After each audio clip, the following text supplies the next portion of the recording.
Welcome to Politics Done Right. I am your host, Egberto Willies.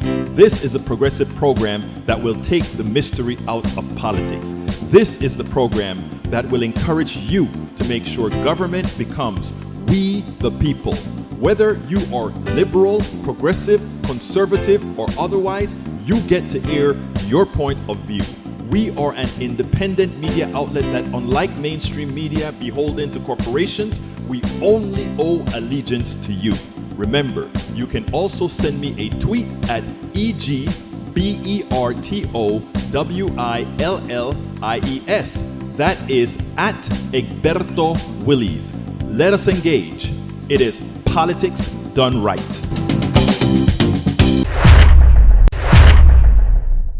Well, folks, welcome to one more edition of Politics Done Right. I'm Egberto Willies, your host. Thank you so kindly for being part of the show. We are going to have a great show for you today. Welcome aboard. Who came into the chat first today? Let's see. AVQ, El Senor Michael Rudden from Brooklyn, New York. Welcome, Michael Rudden. Welcome, Yvette Avery Herod, numero dos, in the chat from Atlanta, Georgia. We have Patrick Magner. He puts two in there, not meow, but two. Magner is from Houston, Texas. We got Paravet Anid came in with meow as well. All right. Lita Bearcat from Austin, Texas. Welcome aboard. And in the chat, G. Baird, greetings, my home, and I represent Cypress, now Orleans and Lafayette, Louisiana, a retired long-time talk show caller and controlling my addiction. G. Baird, well, you called into my show. I think you called me spineless. You know I love you, though. I don't take offense to that because I understand where you're coming from. You should give us a call. Tell our afternoon audience why Egberto Willies is spineless. Give him a call, 281-823-7747. 281-823-7747. Also, welcome aboard Ernie Boxall, Rox Style, Patricia Postel, Deborah Sichel, Wendy Bussar, hello, she's from Santa Cruz, California, I believe. Arlene Fucillo, Kathy Walker, welcome aboard, folks. Love to have you here. Let's see, Peggy Palmer Johnson and Patricia. How are you guys doing? Eric is in the house from Kingwood, Atascocita, and so is Carl Cox from Riverdale, Georgia. I think I've got everybody mentioned. We got a great show for you today. Title of the show is, in fact, let me put it on the screen, right? Let's put it on the screen. 4 Oregon Democrats failed. You know, there was a bill, and I don't know fully about the story, but the reason I'm bringing this story to you guys is because I want to show you the problem with Democrats and why lower class MAGA can exist. All right. It seems we got a caller in the beginning. How you doing, my dear brother Ray Brackens? How you doing, brother? How you doing, brother? Okay, I'm not behind. So, if the other brother does want to call in, I'm just holding space right now.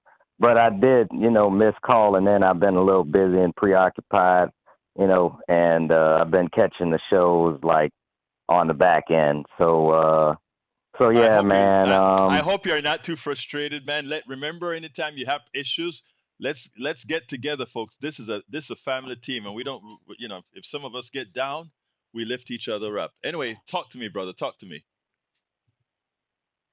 Yeah, bro.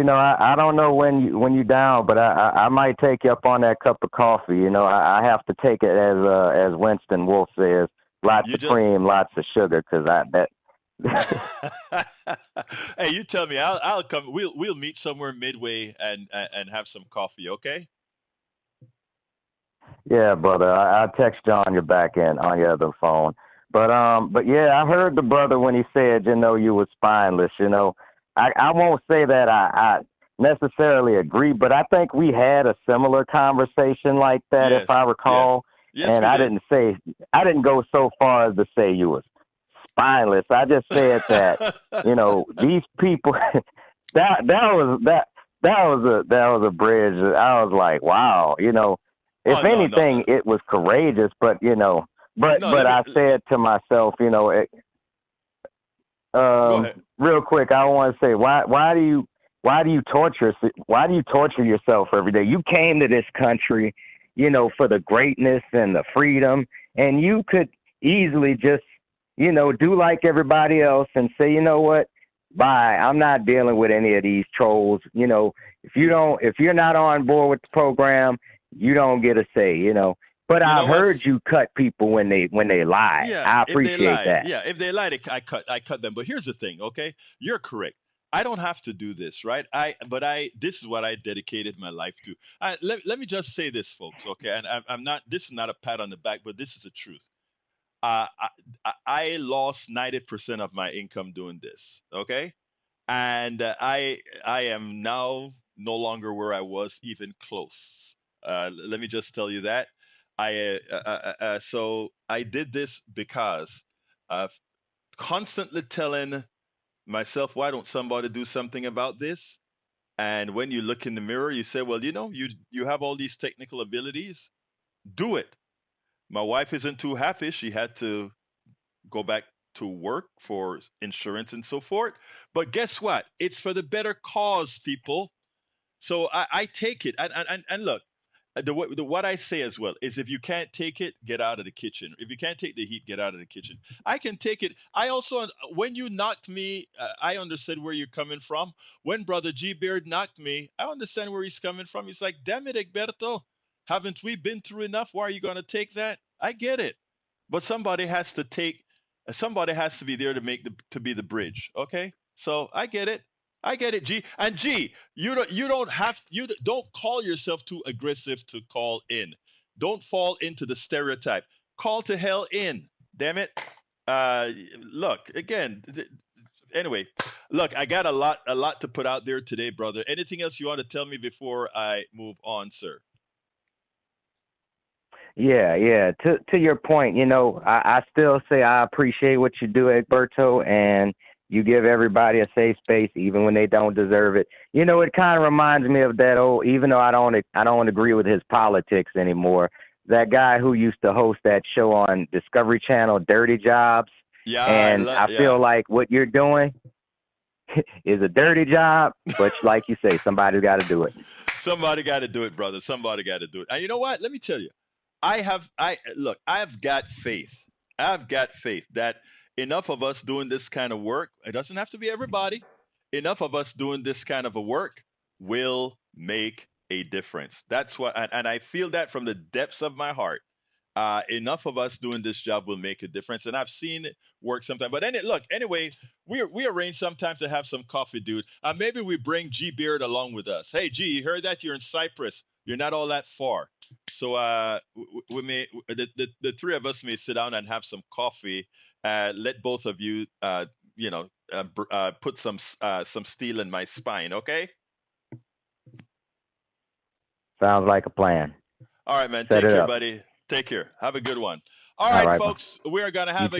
a good show. We are gonna have a great show. Who else just came in? Maywood from Long Beach, California is in the house. Anthony Lefranco from Laguna Beach. Thank you for being here, Anthony. Uh, I remember we were to do something. I can't remember what it is now. Something with marketing, I believe. I don't remember. But anyhow, E2247 is in the house. Our resident hater, Mike Cisak, is in the house from Missouri. Lee Grant from Montgomery County is in the house. Harry Denson from Missouri City. Welcome aboard, Harry. Love to have everybody here. Let's see. By the way, we also have David Corriveau. A lot of folks. I can't get to all the names. Several dozens, folks. Actually, we're up into the hundreds now. All right, let's go ahead and. Oh, I didn't load all this stuff. You remember when Donald Trump, or rather, when Biden kind of tripped a little bit? Biden tripped a little bit, and it was big national news. Anybody remember that? I think you do. Well, didn't we just see Donald Trump trip, and it was like it came and it went. Talking about bias in the media, I want to show you this, and then we'll take it on the other side. And because I'm going to show this just for equity, let's do that. The video of Donald Trump stumbling as he went up the stairs yesterday to Air Force One.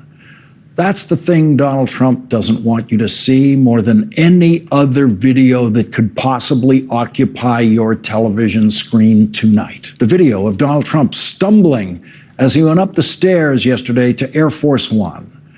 That's the thing Donald Trump doesn't want you to see more than any other video that could possibly occupy your television screen tonight. The video of Donald Trump's.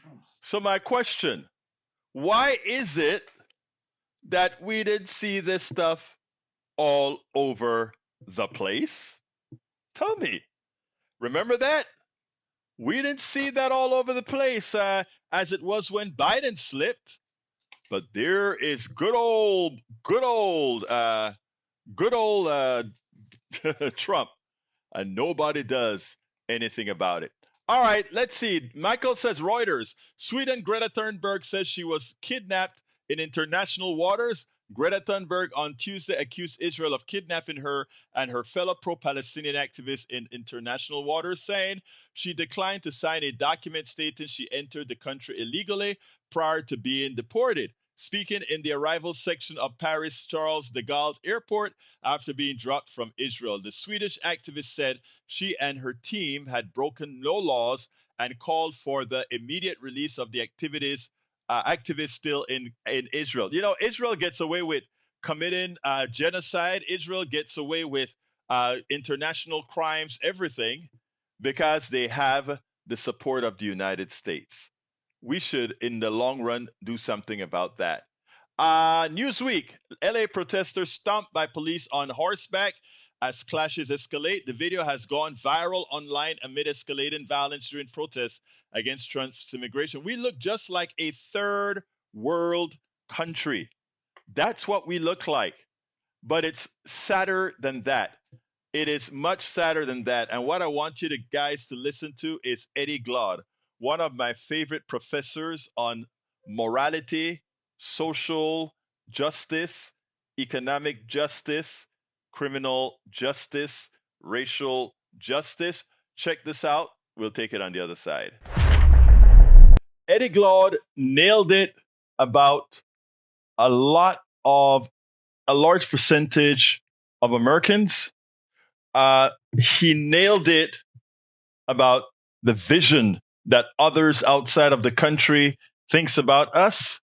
But more importantly, he sees something that we better all see and try to mitigate sooner than later. Now, right now, this immigration issue, specifically what's occurring with all the raids that they're doing in LA that's causing disruption.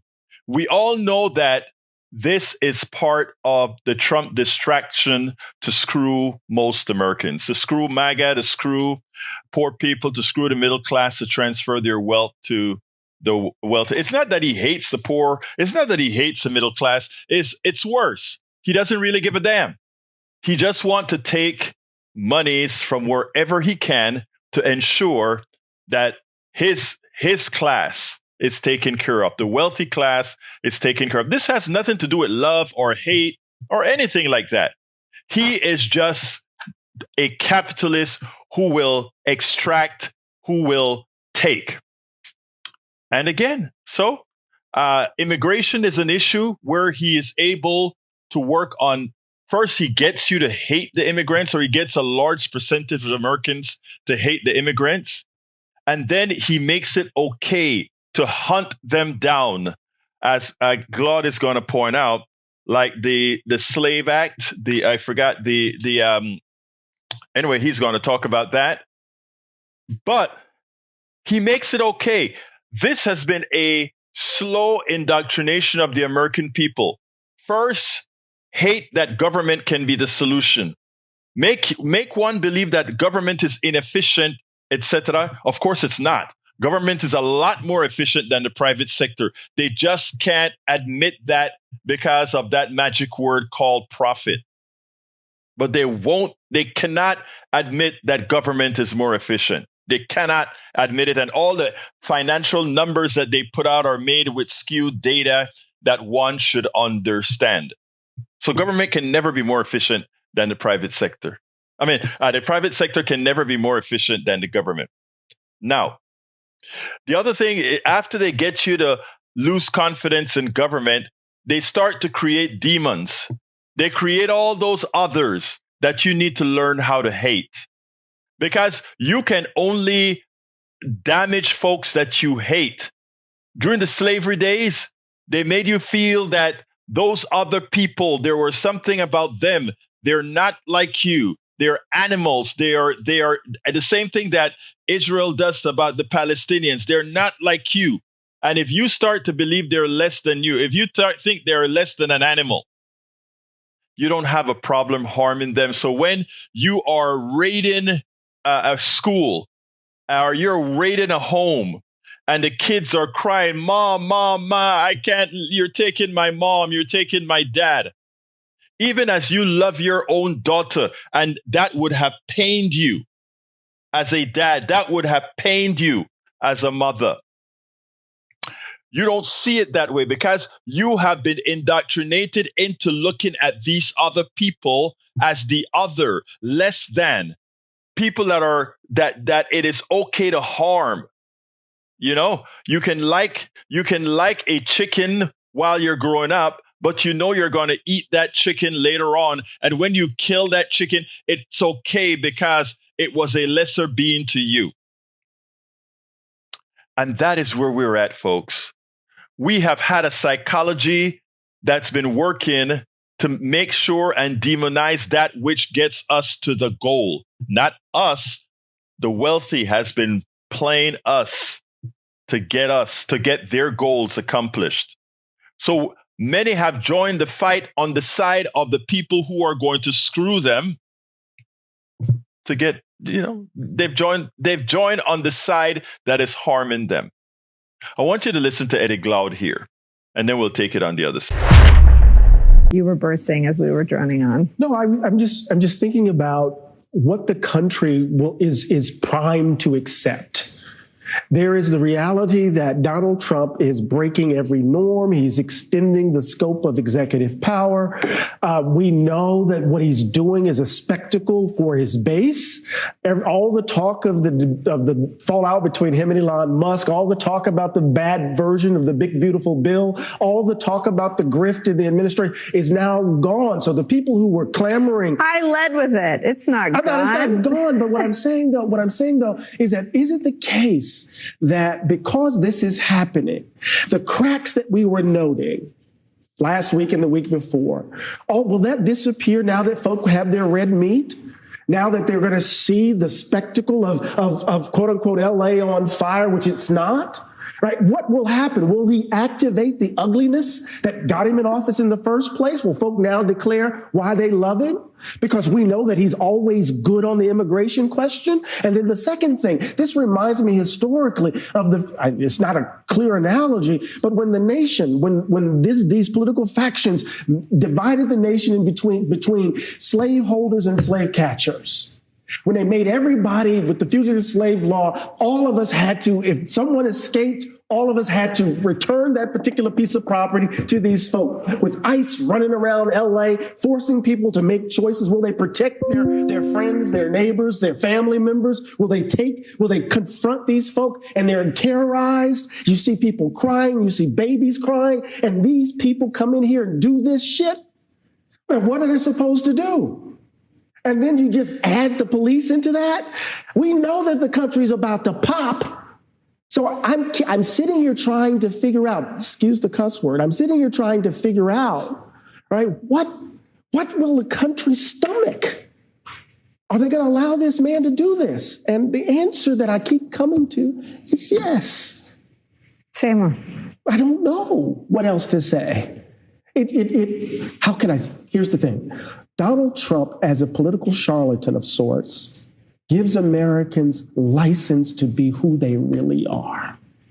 They don't have to pretend. And when you see what they really are, who they really are, these people who support him, right?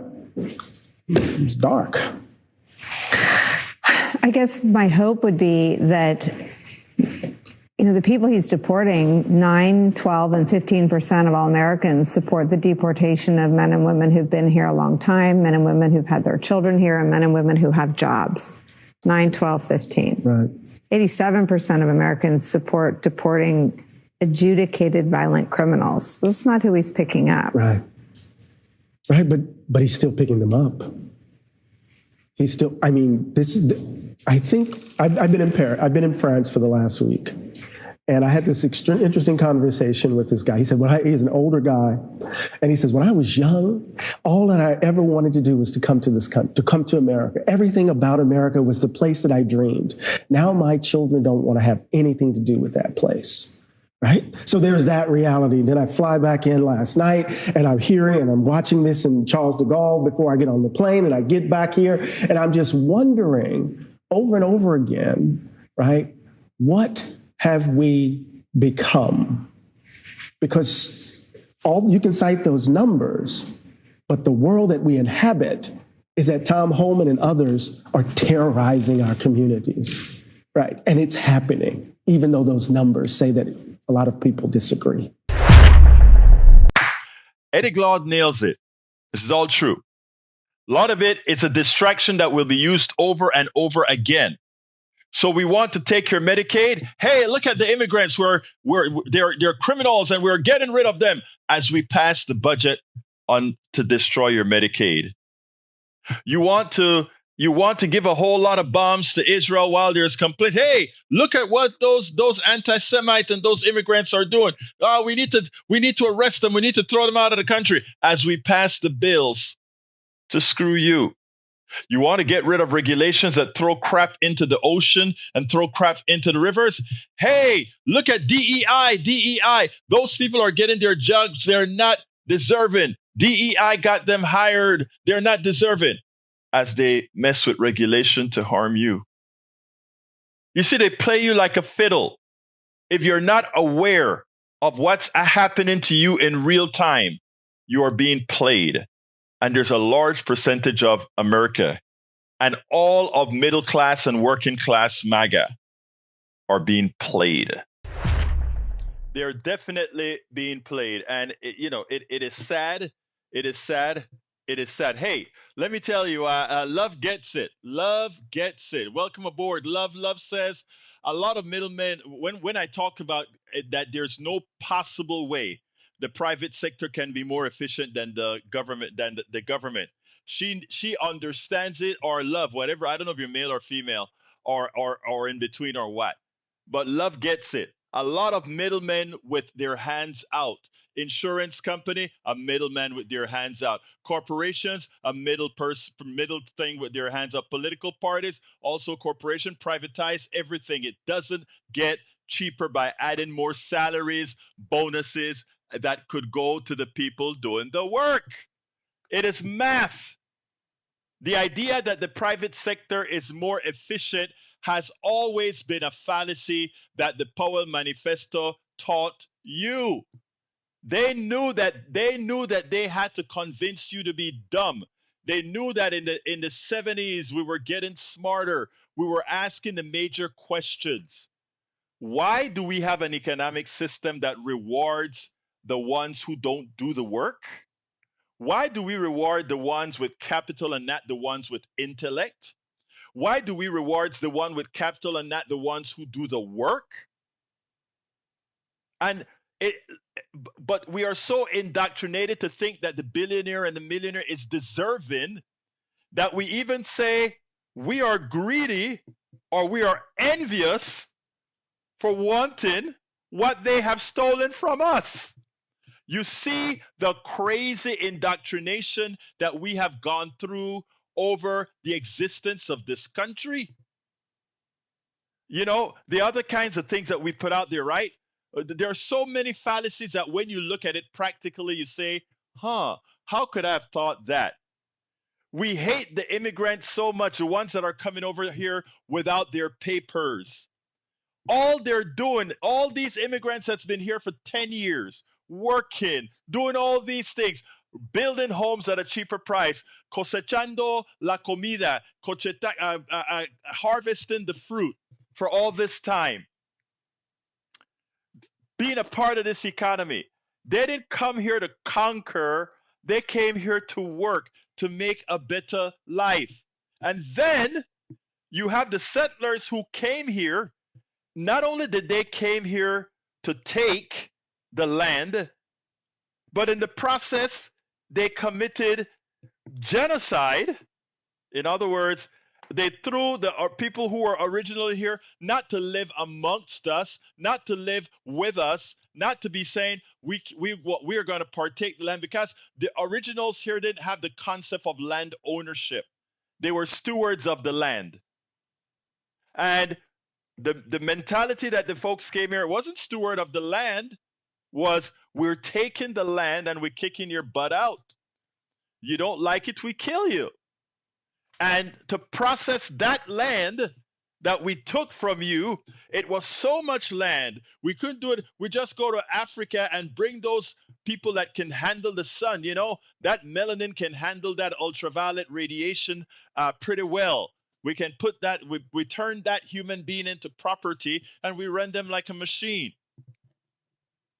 Let's be honest, people. This is not for anybody to sit back and feel bad or anything like that. It is just the reality. And when you accept reality, we can all live in harmony because we realize we're all human beings. We all want the same things. I want my kid to have a good life. You want your kid to have a good life. All these things are real. But they have to make you believe that those other people are coming to harm you when it is those people who harmed them. You know, I always find it funny how they make you believe that, minorities and all these folks are more dangerous than anybody else. They're so dangerous that they allowed themselves to be enslaved. They're so dangerous that the ones that the cops killed the most are these people. When we learn to not fall for the indoctrination, all of us live in harmony. We are one people when we learn not to fall for the okey doke. The wealthy people are controlling your media. That is why that little video that I started with, Biden, that would be all over the place. With Donald Trump, not the case. When we have Eddie Glaude speak about, I fear that is who we are, there's one thing I would have changed with what Eddie Glaude said, and that is, that's who they have made us, right? And it's not only one group of people that are indoctrinated, it's all the groups of people that are indoctrinated. So a message to my brother G Beard. One of the reasons I take the tact that I take is as follows. It's not about appeasing. It's not about, I think the word that you used in there, my brother, is appease. It's not about appeasing or turning the cheek. I don't turn the cheek. If you slap me, I'm going to knock you out. Anybody who knows me, I've been an activist from the time I came to this country and went to the University of Texas. If you slap me, I don't turn the other cheek. I knock you to hell out. But at the same time, my heart is full of love for anybody who is willing to listen. And for somebody who cusses me out or whatever, words don't do anything to me. There's not a word you can call me that will get me upset. Nothing. There is nothing anybody can tell me. No air can vibrate out of your mouth that's going to change my stance, upsetting, or anything. I remember one time, a quick joke. One of the folks that do radio with me was sitting here in my studio and we're sitting here, and somebody called in, and they're like, N-word, N-word, N-word, N-word, and this is a white guy sitting next to me, and he froze. He didn't know what to do because somebody who called into the show really let me have it. And my answer to the guy was, I guess you're having a bad day. Let's talk about it. My buddy sat down. There was a little bit of relief in it. He didn't know what to do. And then a few days later, he called me up and he said, Egberto, I really didn't know how to react. Is there some other way that I should react?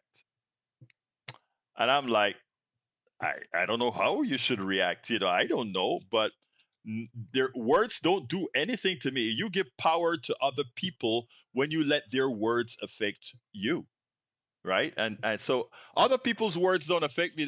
But I tease with it. Like when my brother called me spineless, I tease it because I know what I'm doing, right? I'm not, I understand it, right? So it is okay. All right. Let's see what else we have. Let's see what we've got here. Uh, well, my brother, I did my DNA too. That doesn't matter. Creole, none of that stuff matters, right? That is such a small part of your DNA. You're human, and all of us, whether you're white, black, Creole, anything, that the parts that make you Creole are the part that give you kinky hair, or the part that give you blonde hair or blue eyes. That is some minor BS. That's a little part of you. So discount that crap. All right.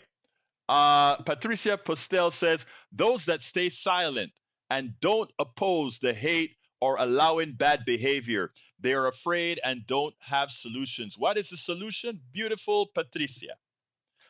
I think what I'm doing, and you guys can correct me as much if you want, but I think I am wide open. In other words, I want to hear everybody. I'm wide open. And I believe that the solution is talking and letting folks, first of all, and letting folks know that we are all equivalent, equal. No, you can't. Nobody can take that away from you. We're all the same. Nobody can take it. And you don't allow folks to scapegoat you. You don't allow folks to make you the other, or you don't make anybody else the other. And if you can do that, you can change a lot of folk. And that's what I'm into, changing a lot of folk. Nobody is the other. All right. All right. Change the subject. The other one is debt. The people who have created America's debt is really Republican Party orthodoxy. I want you guys to listen to this, and then we will take it on the other side. This is the piece that I wanted to talk about last week, but with all that was happening, we had to really get some other stuff involved. But this is about our national debt. I'm not just talking about the deficit. Remember, the sum total of all the deficits over the years is what give us a national debt, which right now is at somewhere in the order of, I think, 30 trillion, several trillion dollars. But how did we get there? Here's the thing. Remember, when Clinton left office, we left with a balanced budget. They had some tax increases, all that. So the deficit there was a balanced budget, no deficit, and we started to pay down the cumulative debt. All right, let's remember that. That was the trajectory that we were on. Bush comes in, a Republican comes in, and reversed the whole thing by giving a huge tax cut. That tax cut ballooned the deficit, the budget deficit, and increased our debt. Then, of course, we did the irresponsible thing in lying ourselves into a war that cost us a lot of money. Steve Ratner, in this report that I'm going to show about the debt, didn't quite put that the expenditures for the Iraq war were huge, caused the problem. The expenditures for recovering from the supposedly the attack around the world to solve the terrorist problem, all of that was wasted money that we all paid for that was accumulated onto the deficit. Likewise, we had Donald Trump come in, and he did two things to balloon the debt even more so than anybody else. The first thing is he gave that huge tax cut to the wealthy mostly. Yes, people got their deduction increased, etc. But most of the money went to the wealthy. The vast majority of the money went to the wealthy. But above and beyond that, his incompetence of dealing with COVID and allowing COVID to turn into a pandemic. What we had was something spreading that could have been mitigated. If we didn't stop people from wearing masks, if we didn't have the arguments on ivermectin, if we didn't have the argument of injecting stuff into your blood, if we didn't have the argument as far as keeping people at home in the beginning for 2 weeks, Just saying, let's let this stuff burn out like they did in Australia, New Zealand, etc. Hold back. Just let people hold back for a minute. And every time you play whack-a-mole with the disease after that, right? For the things that slip through, you play whack-a-mole. There were countries who did that. There were countries who were so poor they couldn't afford the medicines. Panama is one of them. The people followed the rules. They wore the mask. They stayed home when they needed to stay home. And it never spread and killed people and cost the amount of money that it costs in the United States. So that budget deficit, all those incentives that we had to give for COVID, we would not have needed it if we didn't have an incompetent thug running the White House then. Then, of course, in 2008, under Obama, we had the big bank bailout, 2008, because of the incompetence of wealthy bankers who turned derivatives and credit default swaps and all these different financial instruments. They collapsed on themselves because these guys were creating money out of nothing, creating financial instruments because they thought they were so smart. Of course, they're not, but they thought they were so smart. So they created all these financial instruments and they turned things like mortgages, etc., into these commoditized instruments that they sold to people after the real estate market collapsed from their own doing. The Obama administration, starting with the Bush administration, then the Obama administration, bailed them out. So all of that went into the national debt again, because it ballooned the deficit and it was added to the national debt. So we had two humongous tax cuts, Bush and Trump.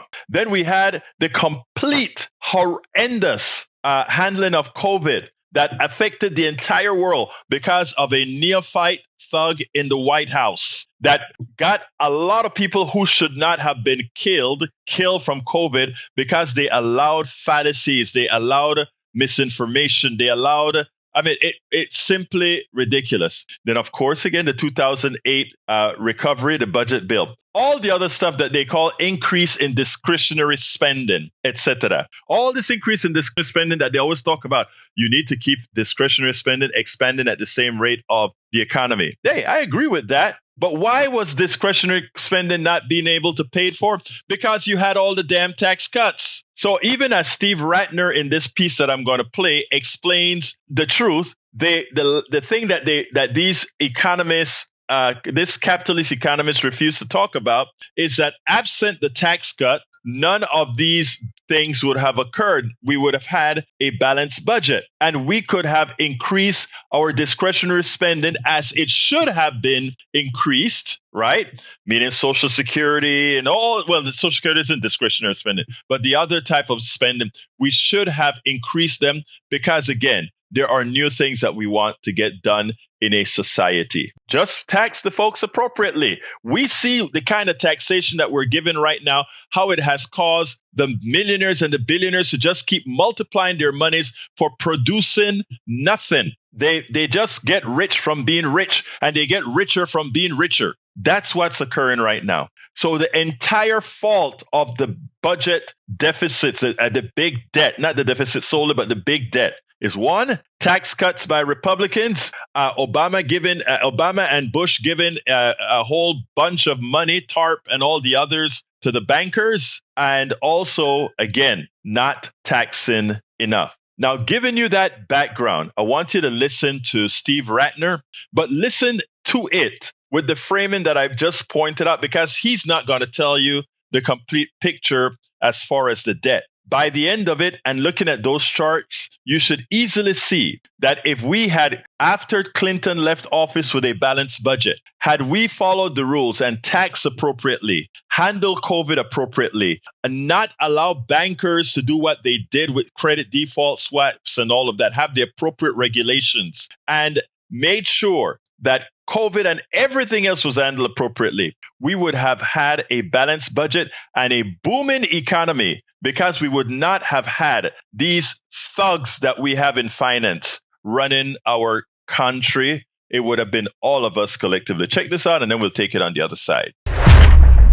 Steve, let's continue this conversation about the so-called Big Beautiful Bill and its impact on the national debt. But let's take a look at what the bill as it was written in the House would actually do. First of all, it's important to note that we're already, as I think everybody knows, starting with a really large deficit. Our deficit is almost $2 trillion right now. While it's projected to go down slightly, it would otherwise then keep climbing up to about between $2 and $2.5 trillion. That's if we do nothing. The Big Beautiful Bill you can look at two ways. As it is written, it would do this. So it would have the budget deficit still higher than we have. But there are a bunch of gimmicks in there in terms of making things expire that aren't really going to end up expiring. And so I think the real way to look at this Big Beautiful Bill is it would take the deficit out to $3 trillion in 2035. And that becomes a huge amount. And then you see what it does to the debt. So right now we're sitting here with $37 trillion of debt compared to a GDP. The whole size of our economy is only $30 trillion, meaning our debt is bigger than our economy. That's the only other time this has happened was in World War II.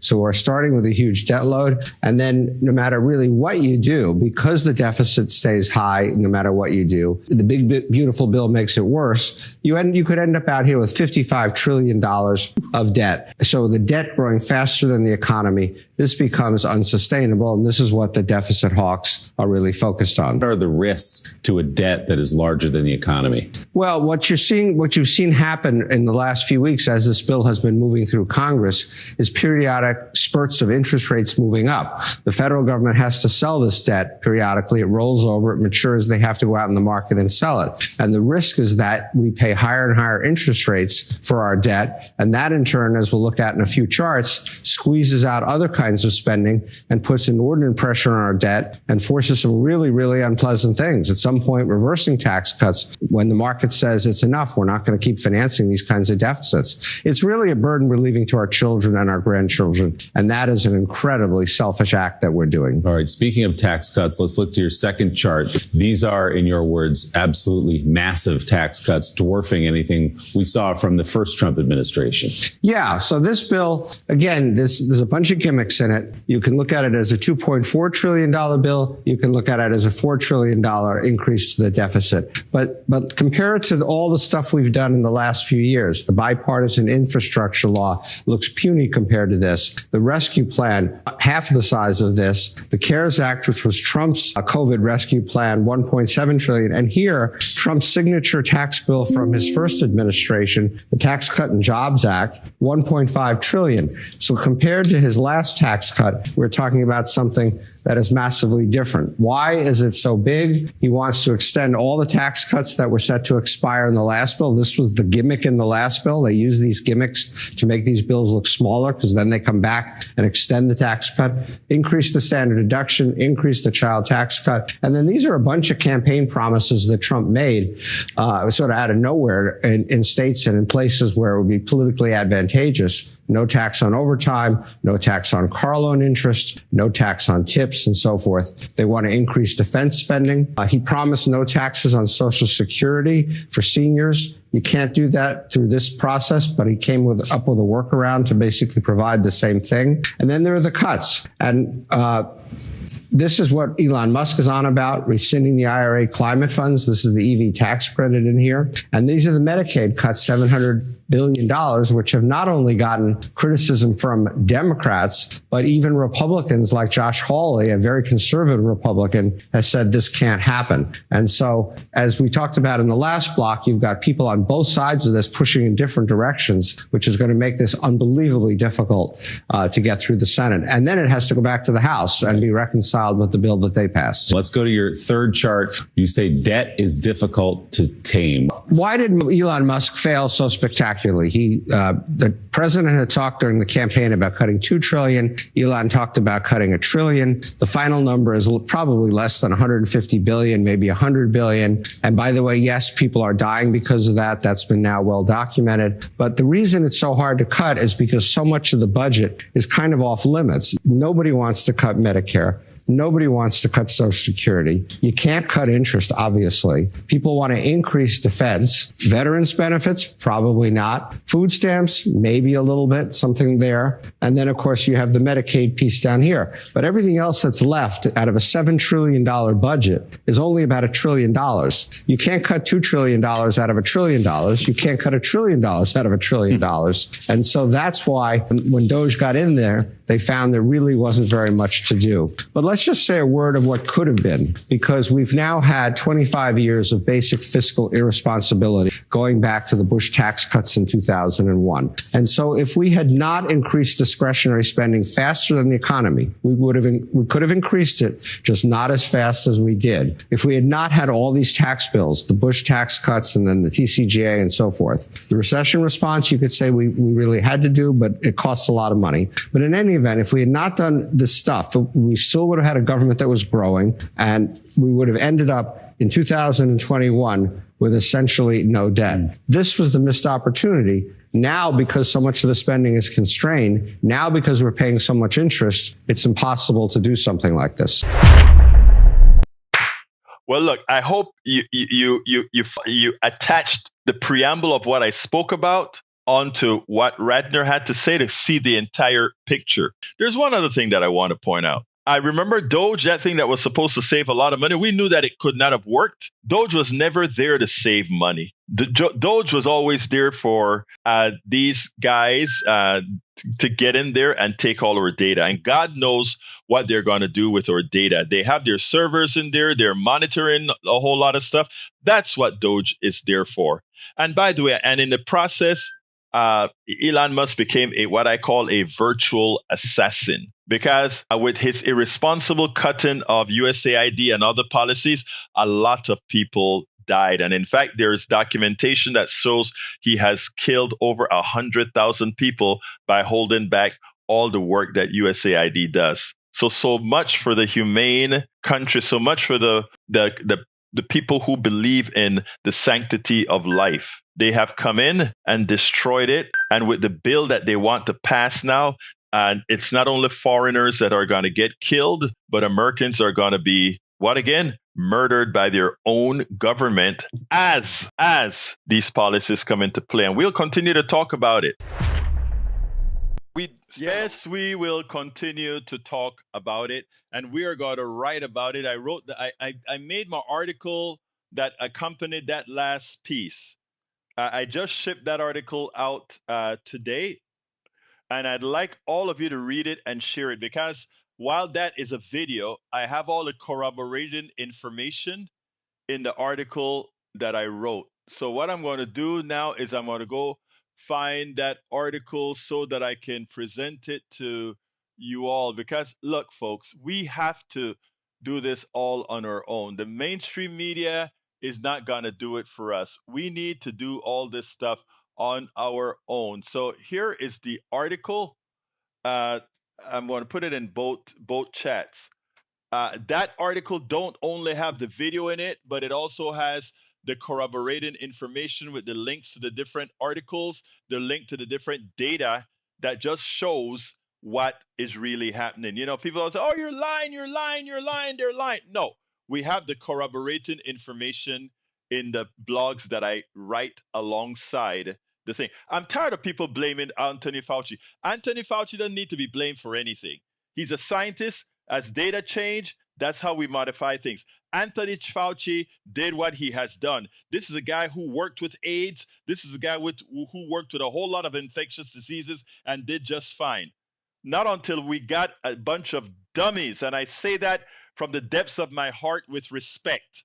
Not until we populated the federal government with dummies that Fauci became a problem. And now we first populated with dummies under the first administration. Now we have complete crackpots.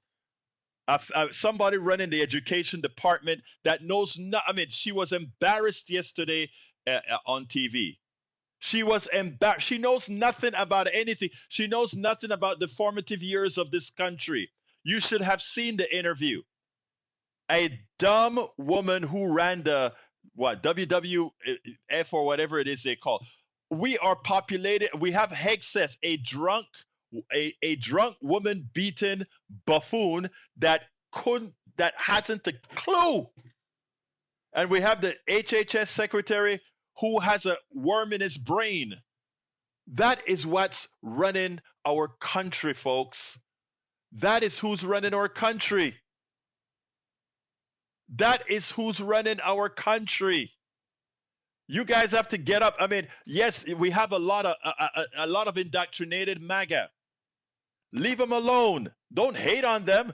Understand that they're mentally incapacitated. It is a mental problem when that occurs, folks. It is a mental problem. If you have a family member, si tú tienes un hermano que tiene problema en el cráneo, if you have a brother, sister with a mental problem, you're not going to hate on them. You're going to say, well, they're sick. I am going to try to find the medicine to fix them. I'm going to try to find. I see quite a few sick people in our chat right now. I don't even, when they write it, it's oblivious. Boom. And the reason why is to be that mentally incapacitated makes me wonder, and I just hope that some sort of seed is planted in some of these folks. Okay? I just hope some of this seed is planted in some of these folks. Anyway, folks, you can give me a call. Those are the 3 videos that I had for the program today. But I just put the link of the article that I wrote just before the show. Check it out, share it. It's an important article. Yeah, again, under Obama, he understood what to do with Ebola, Deborah J. Again, science. The Ardain, the former leader in I think what is it, Australia or New Zealand. The women have made great leaders during this pandemic. Women were great leaders under the pandemic because those countries led by women did very well under the pandemic. It's amazing, isn't it? Does it tell you something? Does it tell you something? Anyway, telephone number 281-823-7747. Give me a call. Anybody can give me a call. 281-823-7747. I'm done with all the videos and I'm done with most of the material that I prepared for you guys today. G. Bear said, in my progressive eyes, Obama was spineless. Obama's biggest mistake was getting rid of OFA. Obama for America was a powerful thing that everybody feared. I saw it. I was a part of OFA. Obama was scared of his own shadow of what he built. Let me just say that again. Obama feared what he built. And for that reason, he allowed the Democratic Party to immediately disband OFA. Michael Esprit, come on in, Michael. How you doing, sir? Whoa. Talk to me. Okay. I don't think I needed my first and last name out there like that.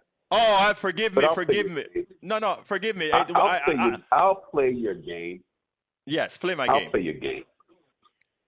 G Beard, okay? Michael Esprit. Okay. There you go. You got me. That's your punch back, huh? Okay. Oh no! Wait. Hold on. No. Hold on. Obama. No. Wait. Gee, let me go on. No. Wait. I just need to say. I want to apologize, G. Please hold. Please. No. You put my name out there. I put did my name out there. That's cool. G. I didn't That's know cool. this was G. Beard calling. Play your game.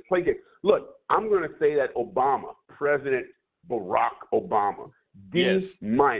He was spineless. Okay. In his first 2 years in office, he got. Boy, I'm just mad because you called me by my name. Brother, I didn't know it was. I didn't know it was you. I didn't know it was you, sir. Again, the thing came up and it popped up on my screen. Again, I'll go on. He got the Dixiecrats played him like a worm. Played him like a worm. Okay. played him like his whole first term. He had more people. I believe in open voters, okay? That's where I am when it comes to immigration. Yeah. Okay? Come in, come out. Be like Europe. Be like the European Union. We can have one America. I believe in one America. Mm-hmm. Okay? That's where I'm coming from. You know? We didn't have secure voters. That's the way it was supposed to be. Because Americans, when they first, them Europeans, them English, them Spanish, them Spaniards, what they want to call them, they came over here. They didn't believe in no borders. You know? They believed in mattresses filled with Ebola and flu and yellow disease and whatever disease they can put on there. Okay, what's the point you want to make, G? Here, he couldn't get things done. And I'm going to leave it at that because I'm not going to go much further than that because, you know, I'm advertising now. That's why I had to give up talk radio. All right, G, You know? listen. Okay, hold up and listen to me now. I listen to you, you listen to me now. All right, and here's the deal. When Obama came into power, the defense that I gave Obama was clear. There is a president and there is the presidency. And no one man, no president can really come in and just own the presidency. Notice the second thing that I said. I said Mary the biggest. Sir, could you let me finish? I made you talk. Sir, I made you talk. You can't realize that what the Dixiecrat did. Hey, Come on, man. Hey, listen to me. I made you speak. Let me speak, sir. All right. Secondly, I said the biggest mistake that Donald Trump made, and I meant Donald Trump, that Obama made, was to disband OFA. OFA was a group that was really, that he really ran OFA, and he could have had them do anything. Just the way Donald Trump has MAGA is how Obama had OFA. All right? I don't know if you remember those days. I was a part of OFA. Okay, wait. Who's that immigration person on TV that was the other day saying they're going to arrest the governor? He came in. He was under Obama. Okay? I know that. Yeah, I know that. Okay? That's why I call people worms sometimes. They have no spine because they couldn't point these people out and get them out. All right. You Hey, know, let me tell you, G, here's the deal, G. Like I told our brother Ray, because I like to talk these things out. We're going for coffee soon. We'll get in touch. And by the way, I'm not going to the thing downtown for the rally. Yeah, I'm doing it here. I'm doing here in Kingwood. I'm doing it here in Kingwood. So you can always drive. I'm taking a tour to Kingwood in about 2 weeks. So all right, we'll drive up to Kingwood to go get some coffee. We'll talk. Have a good one, brother. Peace. All right. All right. Take care. Anyway, folks, anybody else want to call? 713, all right, rather 281-823-7747. 823-7747, 281. Let's see. Oh, I think you upset Mark K. I think you upset my friend Marge K. Come on, G, stop it. Let's see what else we got here. Deborah says, I'm planning on not being in this country when the next viral disease becomes a pandemic. That may be a good idea. Maybe a good idea. Let's see what else we've had at here. Let's see. Just like nobody has taken them serious when they have openly discussed a coming civil war for decades or longer. Yep, we got to listen to what people are saying. All right, Harry said, Egberto, the main reason, in my opinion, Donald Trump deployed the state National Guard in Los Angeles, California, and ignored the fact that Governor Gavin Newsom must consent to it, to state government involved when there is out of control violence in the streets, which there has been by peaceful protests. California and Gavin did not support convicted felon for it. Well, yeah, I get it. All right, guys, I'm going to read all your commentary. I'm going through both of the lists a little bit later. I want to thank you all for being here. Let's see what else I want to do. Here. Para ver. All right, folks, please support the program. And how do you support the program? You can support the program by becoming a paid subscriber. And how do you become a paid subscriber? You go to politicsandright.com/newsletter. politicsandright.com/newsletter. I'm putting that in both of the chats right now, politicsandright.com/newsletter. And that is how we support all the different platforms that we're on. Anyway, folks, thank you so kindly for being a part of the show. Love you all. My name is Egberto Willies. This is Politics Done Right. And you guys know how I end this baby. I am what? Out.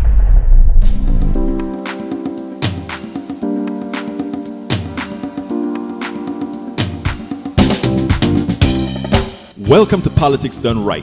I am your host, Egberto Willies. This is a progressive program that will take the mystery out of politics. This is the program that will encourage you to make sure government becomes we the people. Whether you are liberal, progressive, conservative, or otherwise, you get to air your point of view. We are an independent media outlet that, unlike mainstream media beholden to corporations, we only owe allegiance to you. Remember, you can also send me a tweet at EGBERTOWILLIES. That is at Egberto Willies. Let us engage. It is Politics Done Right.